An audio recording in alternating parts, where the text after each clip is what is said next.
What's up, everybody? This is Mr. Dupa, and that right there is Adam Obeses Rodriguez. Hello. And Drunk Dave Romero is currently not here, and in his stead, we went and did it right this time for you guys. The Shipyard Smashed Pumpkin Ale. Yep. This is the good stuff. Mm-hmm. You wanted pumpkin ale? We're going to give you pumpkin ale. It's 9% ABV, and you know it's going to be good because it's Shipyard. We're going to have a good time tonight. This is the One Beer and Podcast. Oh, it's a twist off. Oh, come on.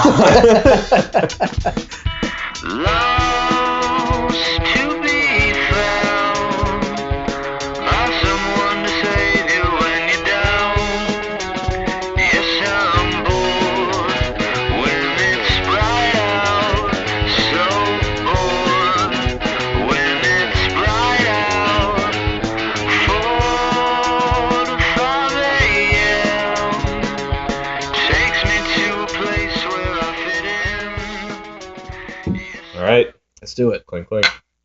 Yeah. It's like fall in a glass. Oh, yeah, that's much better. Yeah. Leaps and bounds. Mm-hmm.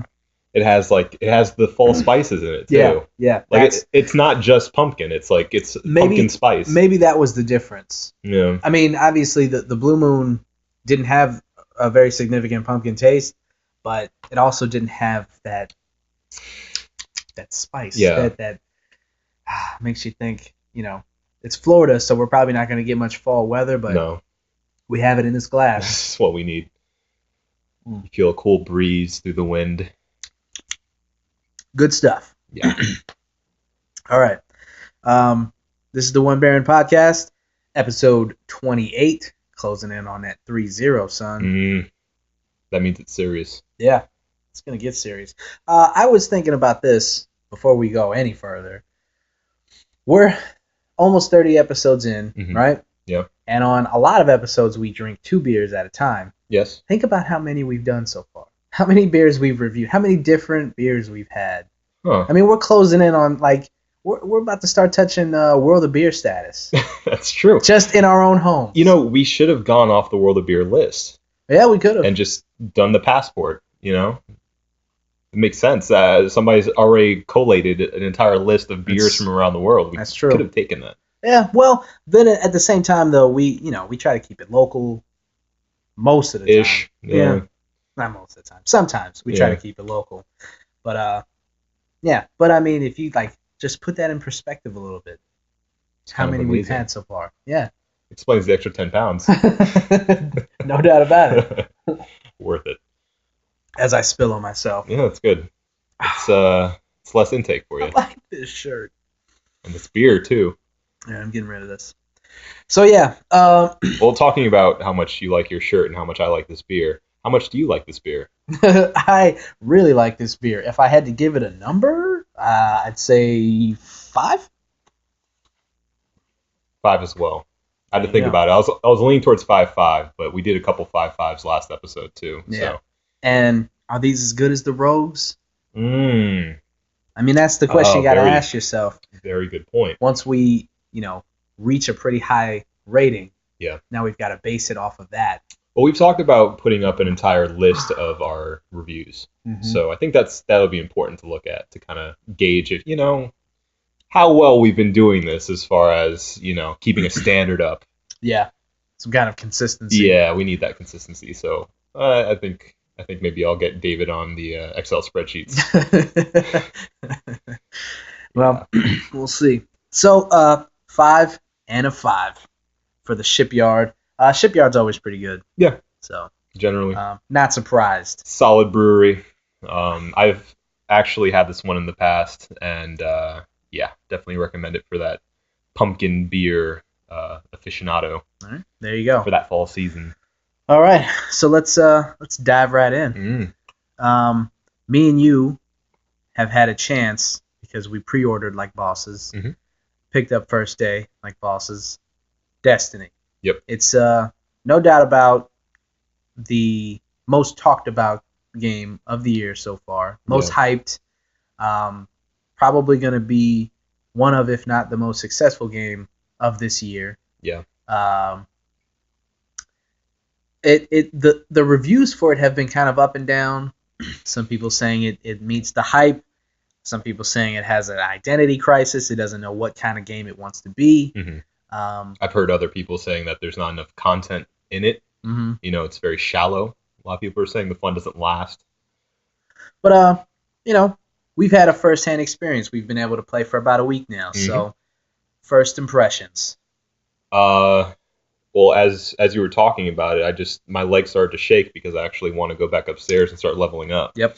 So if that's any indication, I'm enjoying it. Mm-hmm. There was a lot of hype, though. I'll admit that. Tons of hype. I mean, they spent millions in advertising. They cram it down our throats the entire time. I started getting hyped as soon as I played the beta, too. So, I mean, that didn't really help matters. But, I mean, I think overall it delivers. It delivers where it counts. Right. I think people went into it wanting a new Halo, and that's not what it is. Yeah. Or expecting a Mass Effect, and that's definitely not what it is. I'm guilty of that personally. I went into it wanting this epic opera, sci-fi opera. Well, that's how they advertised it. Yeah. So I don't think I'm totally at fault for that. Yeah. But it's not that. The story is very sparse. You're supposed to kind of fill in the gaps. But it really ends up just being background noise. Yeah. Which in a game that would be less fun to play would make it a crappy game. Right. But because it is so fun to play, I feel like it's all right. Yeah. People whenever the games like this come out, they want this game to revolutionize the first-person shooter genre. Mm-hmm. Every time a game like this comes out. We saw with Titanfall. Right. And people are disappointed when it doesn't, reinvent the wheel. I don't know. We've gotten to a point where there is a formula for first-person shooters as far as the gameplay and the controls. Yes. And it's a winning formula. I just don't understand. And this is probably why I don't develop games, but I don't know what more could you do as far as gameplay itself, the way that you control the character and the way that, what could you do? What do people expect? If you had a game as big as Destiny wants to be with a story like Mass Effect, maybe you're, now that's something, right? But as far as just not worrying about the story itself, just bare bones, the controls themselves, what people want differently every year. And this is the thing with Madden also. We talked about this before, but it's the same thing with Madden. People are always upset when it's it's the same thing every year, and it's well, once you've reached a really good formula of a simulator of any kind, how much more can something like that change? What feels better? What can you do to improve those controls? Right. Or reinvent the game. I'm sure people are afraid to start from scratch and go, okay, blank slate on Madden this time. We're going to completely do this from scratch. When they know they have a multi-million-dollar franchise that doesn't need to be changed because people still buy it every year. Right. As far as Destiny, though, Bungie has that first-person shooter pedigree. I'd say more than anyone else. Yeah. Coming off of Halo 1 through, 1 through Reach. Yeah. So going into it like that, it goes almost without saying, even though I'm saying it here. I hate when people say that, by the way. It goes without saying, and then they say it. All right. Hypocrite. But they truly understand the language of first-person shooters. Right. You feel it. It feels great. Right. It's buttery smooth. It feels awesome. The gratification from pulling the trigger and seeing those numbers pop out of the enemy, getting that yellow number when you get a critical shot. They capture that really, really well, and that's what keeps me coming back. Yeah. Besides the customization. A lot of the enemies are same-ish. I've read a lot of criticism that says that especially the bosses end up just being bullet sponges that take way too long to kill. You find the weak point, you hit a couple critical times, you keep going. Yeah. And it ends up being brutal. It's like a chore. But when you're doing that with a friend, like we do when we were playing, it makes all the difference to me. That's fun. That's a lot of fun to, we played that one strike mission, probably 15 times, honestly.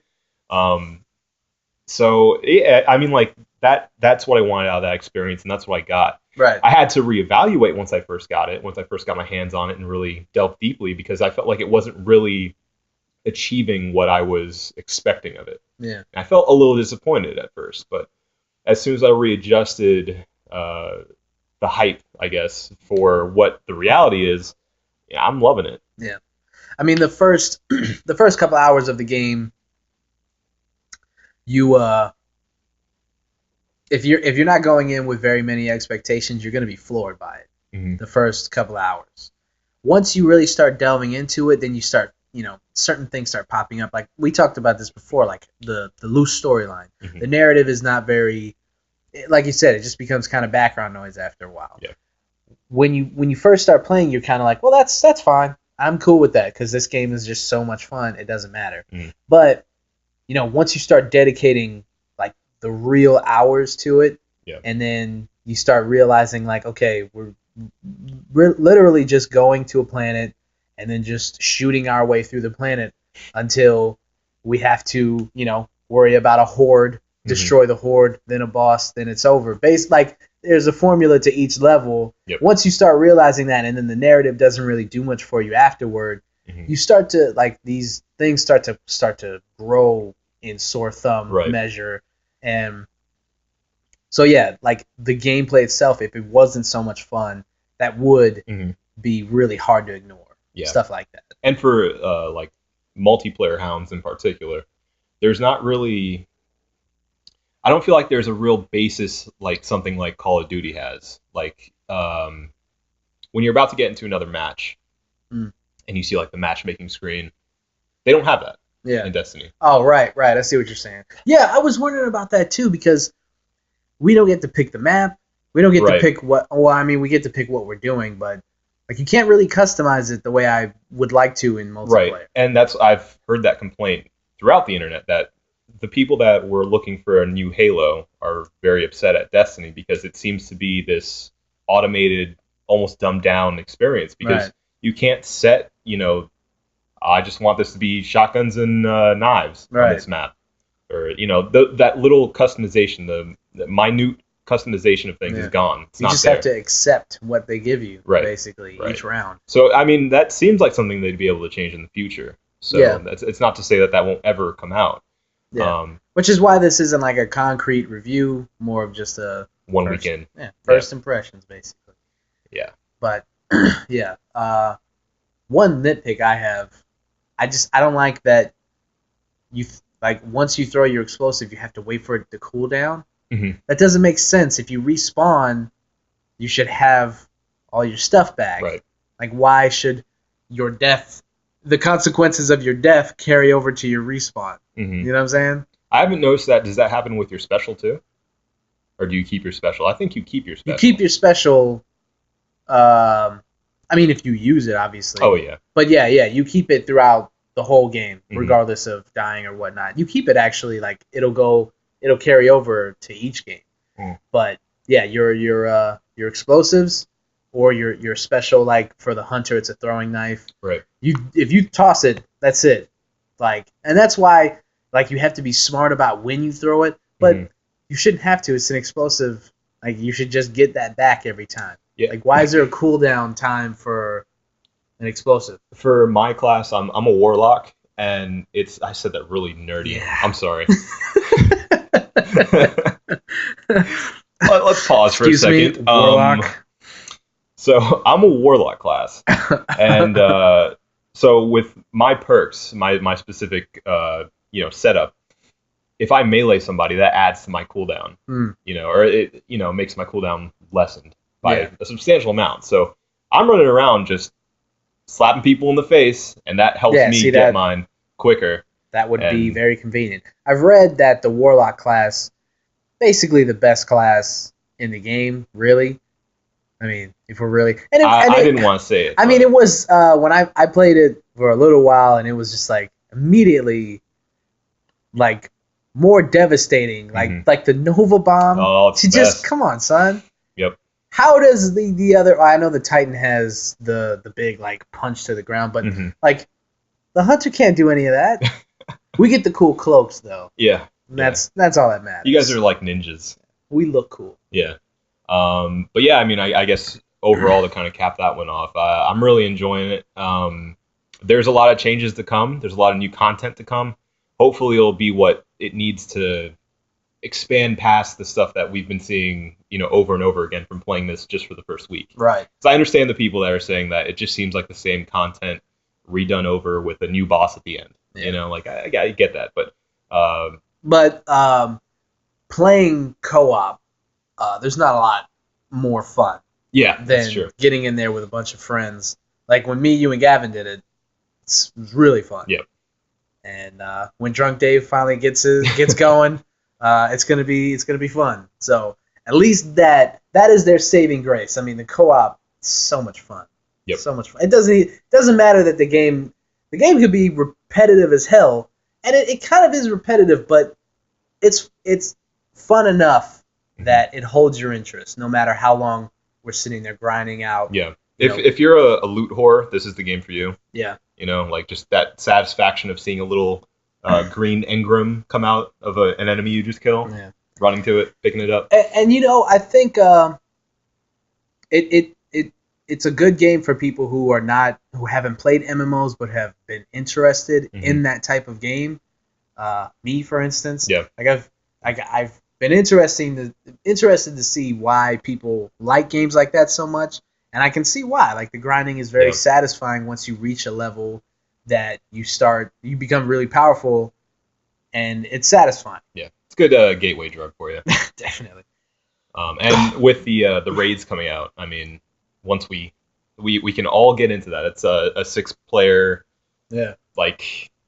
co-op extravaganza that's apparently supposed to take over an hour to beat. Oh man, it's good. So it's good stuff. Yeah, I mean, I think the first one was just unveiled today. We'll be seeing more of those. So hopefully, we haven't played it yet, obviously, but once that kind of comes to fruition, hopefully that'll be enough to sustain the people that are already tired of the content that's there. You know what? We'll call this an ongoing review. Okay.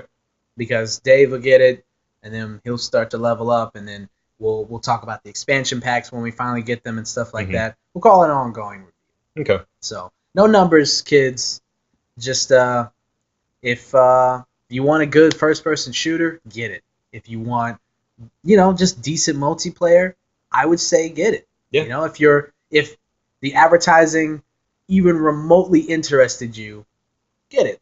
If you have friends, get it. Get it. Really good score too. Really good orchestra.